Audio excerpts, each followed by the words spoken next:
C'est une erreur dans la date et ça fout la merde quoi. Ils m'ont mis de côté, ils ont fouillé à moitié le véhicule. No, I have only this one. J'étais jusqu'au 25 du 11. Les militaires me laissent passer, je leur ai demandé hier soir, mais j'ai pas le droit de filmer. Moi, c'est Raph, papa, aventurier et nomade. Lui, c'est Bourrin, un bâtard de 4x4 Hyundai avec un bon vieux moteur Mitsubishi. Ensemble, on va traverser l'Asie et comme chacune de mes grandes aventures, il y aura un but bien précis. Celui de faire passer un message.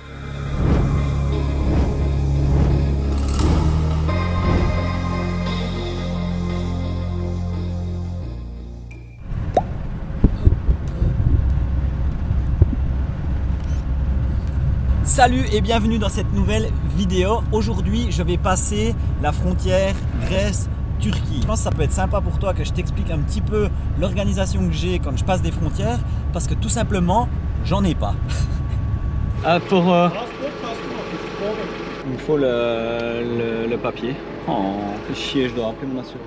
J'espère qu'il répond parce que sinon, je vais attendre un moment à la douane moi. Oh putain, on est samedi. Non mais c'est vrai, souvent on me demande si j'ai un carnet de passage en douane, si je contrôle des choses avant de passer dans les pays. Non, pas forcément, parce que si tu as des frontières typiquement où c'est qui demandent le carnet de passage en douane, puis que tu ne l'as pas, c'est pas grave, tu retournes dans le pays finalement. Si tu es bloqué à une frontière, tu restes juste bloqué dans le pays où c'est que tu es. Là, typiquement pour la Turquie, je n'ai pas besoin de carnet de passage en douane. Je vais t'embarquer avec moi durant ce passage de frontière pour t'expliquer un petit peu comment ça se passe. Parce que souvent on a peur des passages de frontière, puis finalement c'est pas si terrible que ça.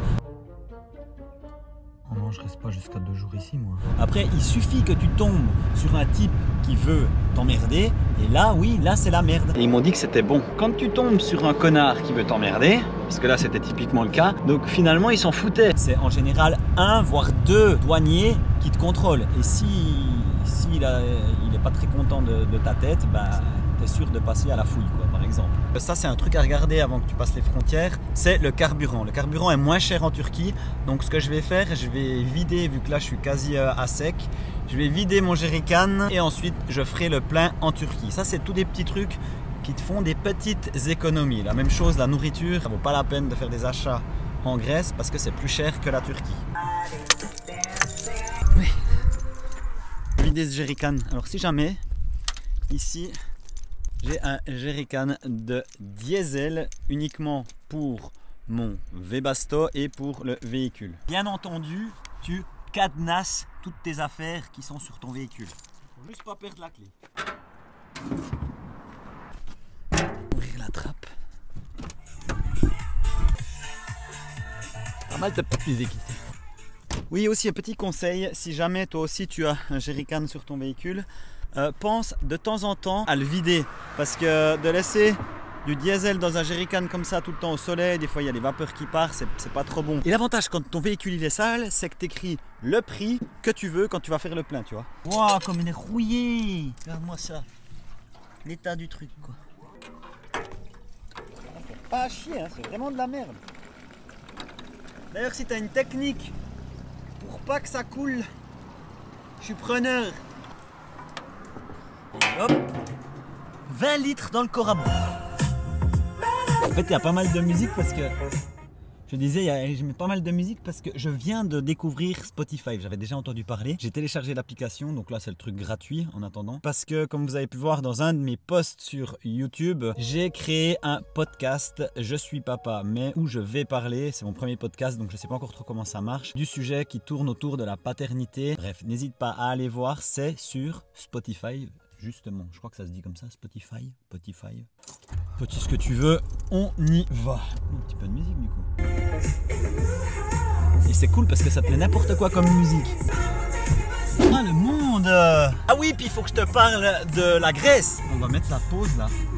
Oui, je disais, j'ai passé quasi plus de 2 mois en Grèce et je suis passé de super belles plages, tu vois, vraiment paradisiaques, à de belles forêts, à la montagne dans la neige. Je te mets 2-3 images parce que ça vaut quand même la peine.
Alors se réveiller comme ça, au pied des météores, surtout quand tu es arrivé de nuit, et ben, wow, c'est incroyable.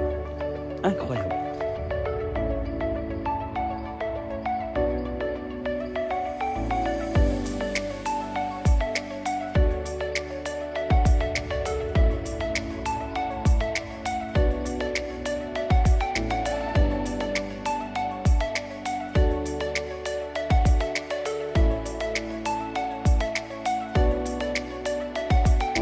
Ici on était bien avec des belles images drone jusqu'au moment où un petit quart de chinois il arrive. Oui, bah forcément les endroits un peu touristiques, et ben il y a du monde, tu vois.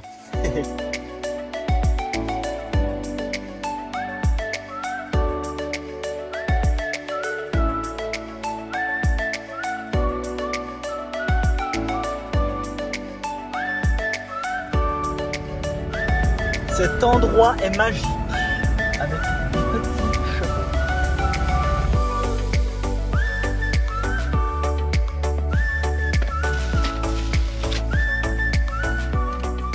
Bon là les gars, je suis près du Mont Olympe et en fait j'ai préparé les skis dehors. Je ne vais pas trop sortir avec la caméra parce que en fait je suis à un endroit où il y a une zone base militaire. Les militaires me laissent passer, je leur ai demandé hier soir, mais j'ai pas le droit de filmer. Ça va être un gros kiff pour moi, malheureusement pas pour vous. C'est magnifique. Sur une des pentes du Mont Olympe, c'est incroyable. C'est magnifique. Tu vois ma puce, je suis peut-être pas vers toi mon petit cœur, mais ce que j'aimerais te dire c'est que là où tu es, j'espère que toi tu es bien aussi. Et c'est ça qui est important dans la vie, c'est de toujours faire ce dont tu as besoin de faire. Parce que du moment où c'est que tu fais ce dont tu as besoin de faire, bah, tu seras bien avec toi-même. Et du moment où c'est que tu es bien avec toi-même, ma puce, bah, tu seras bien avec les autres. En fait, ton papa s'il fait ça, c'est parce qu'il se sent vivre. Peu importe ce que tu fais dans la vie, l'important c'est de se sentir vivant. Et papa, quand il fait ces choses-là, c'est qu'il se sent vivant, tu vois. Ça, c'est ton vrai papa. C'est celui qui t'a récupéré quand tu es venu au monde. Ton papa, c'est celui qui a sauvé la vie de maman. Ton papa, c'est celui qui a été là H24, 7 jours sur 7, sauf un jour pour aller faire les papiers à Sofia, pendant ta première année de vie. Ouais, ça c'est ton papa, ma puce. Je t'aime. Tu prends bien soin de toi. Parce que tu es très précieuse, mon petit cœur. Allez, on va atteindre ce sommet, on est tout près. Il y a un vent. Ah, ça glisse, c'est gelé.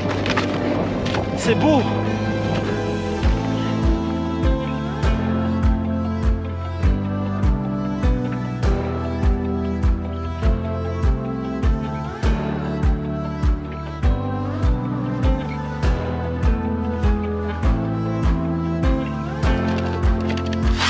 C'est pas souvent.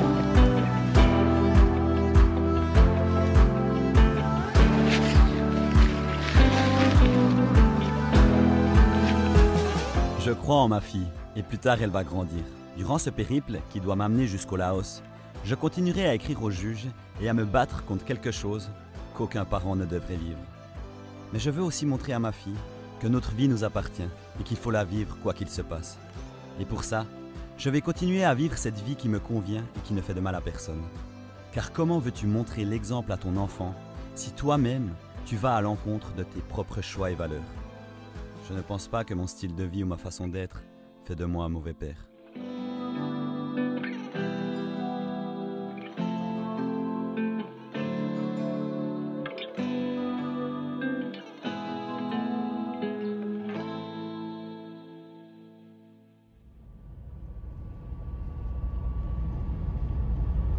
Bon, là on arrive gentiment aux douanes parce qu'on commence à voir des camions et il y a marqué surtout Turquie 2 km.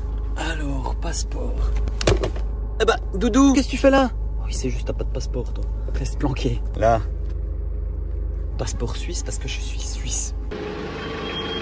Hello.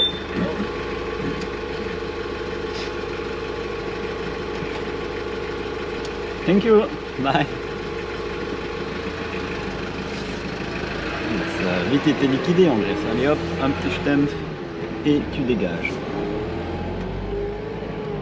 Alors on est sorti officiellement de la Grèce et on va entrer officiellement en Turquie. Je me souviens que on était resté bloqué ici quand on était revenu avec la Hook Mobile parce qu'ils nous avaient emmerdé pendant le Covid. Ça fait trop bizarre de se retrouver ici. J'ai quand même passé plusieurs fois cette frontière, 3-4 fois. Hein. Un peu comme si j'étais à la maison. Voilà, la file d'attente les gars. Alors, en général, ils te demandent les papiers, donc ton passeport. Moi j'ai aussi un permis de conduire international. La carte grise, c'est ce qu'ils demandent. Et puis, n'oubliez pas la carte, nous c'est comme ça en Suisse. Avant c'était la carte verte et puis maintenant bah, c'est juste la carte d'assurance. Ça ils te le demandent pas dans tous les pays, c'est à voir. Ah oui, comme tu as pu voir là j'ai mis ma ceinture. Et j'ai souvent des remarques que je mets jamais ma ceinture quand je roule et quand je filme. Alors là j'ai mis ma ceinture parce que même que la plupart du temps les douaniers ils s'en foutent. Mais j'ai pas envie de me faire choper. J'avoue que quand je me fais choper sans ceinture je paye l'amende. C'est la règle du jeu. Si je ne mets pas de ceinture c'est simplement que j'ai eu une connaissance une fois qui est décédé dans un accident de voiture à cause de sa ceinture. Parce qu'il n'a pas pu sortir du véhicule à temps. Donc il était coincé à cause de la ceinture et ça m'a marqué et du coup depuis je mets plus de ceinture à part dans la Volvo parce que ça bip, mais sinon je ne mets plus de ceinture ou si je suis dans le véhicule de quelqu'un et qui veut que je mette la ceinture. En même temps les gars, la ceinture c'est uniquement ma propre sécurité et je mets pas en danger les autres personnes. C'était juste une petite parenthèse comme ça. J'ai le plus souvent des commentaires bienveillants, c'est pour ça que j'explique pourquoi en général je mets pas ma ceinture.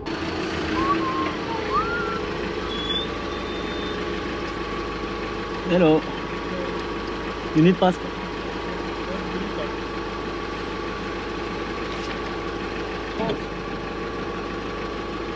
Is a what?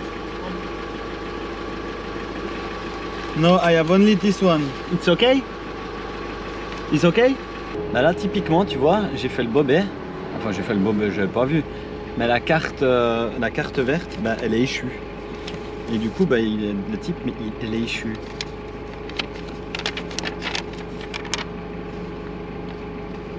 Ah ouais, elle était jusqu'au 25 du 11 2022 cette merde. C'est même pas valable une année ces trucs? C'est pas possible. J'ai dû faire une merde là.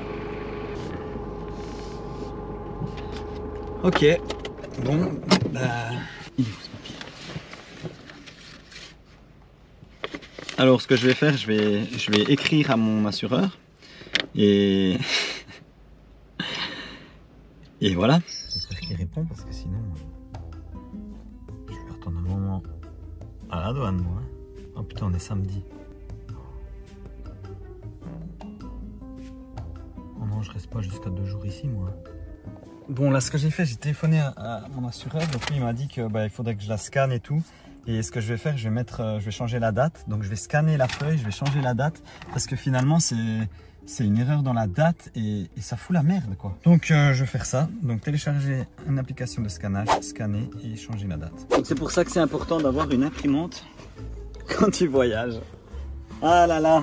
Bon j'ai fait le papier, imprimé et tout, je vais prendre ça, je vais aller aux douanes et j'espère que ça passe. Parce que sinon c'est la misère. J'ai pas envie de rester 2 jours ici. Allez. Bon les gars, je crois que je peux enfin vous en dire un peu plus. Alors je suis toujours pas sorti hein, mais j'ai fait le papier et finalement le type il l'a même pas regardé. Donc c'est ça qui est chiant quand tu tombes sur des connards, c'est que après bah là typiquement ils m'ont mis de côté, ils ont fouillé à moitié le véhicule. Après j'ai dû aller repasser le passeport et la feuille et donc toujours la même hein, donc celle que j'ai fait, c'était bon, ok. Après ils m'ont fait passer le véhicule dans le scanner, ça a pris du temps. Après j'ai dû repasser où il y avait les feuilles, donc ils m'ont repris les feuilles et là ils me disent que c'est bon. Donc là je dois passer encore un dernier contrôle et ils m'ont dit que c'était bon. Donc il y a intérêt cette fois-ci que je sorte parce que là ça fait chier, c'est clairement le cas de le dire.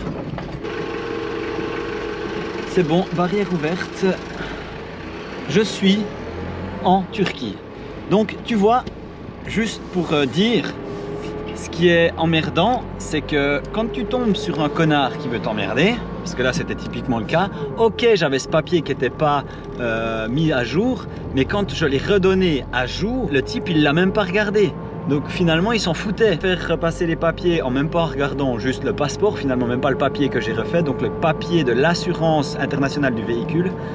Donc voilà. Ce qui est emmerdant là-dedans, c'est que quand tu connais pas le pays et que tu viens d'arriver dans le pays et qu'on t'accueille de cette manière-là, là je parle pour les douanes, et ben tu es juste déjà dégoûté du pays avant d'arriver. Heureusement, je suis déjà venu plusieurs fois en Turquie et comme je dis tout le temps, des fois ça peut être seulement une personne qui fout la merde et puis ça peut détruire la réputation du pays, tu vois. Sur ce les gars, bienvenue en Turquie. Et puis il faut pas oublier de ressortir doudou hein. Allez, c'est parti les petits mecs. Ça y est, je suis déjà dans le sud de la Turquie. Je cherchais un petit peu la chaleur et le soleil. Je voulais pas trop m'éterniser sur la côte ouest étant donné que je l'avais déjà fait. Si je suis resté un petit peu plus longtemps en Grèce, c'est simplement que quand tu viens en Turquie et que tu ne demandes pas un visa d'extension, tu as 3 mois dans le pays. Et pour revenir à zéro, l'humain, lui, doit sortir 3 mois du pays et le véhicule, c'est 1 année. C'est bien pour ça que je suis resté un petit peu plus longtemps en Grèce, car ça faisait moins d'1 année que j'étais venu en Turquie avec le gros bourrin.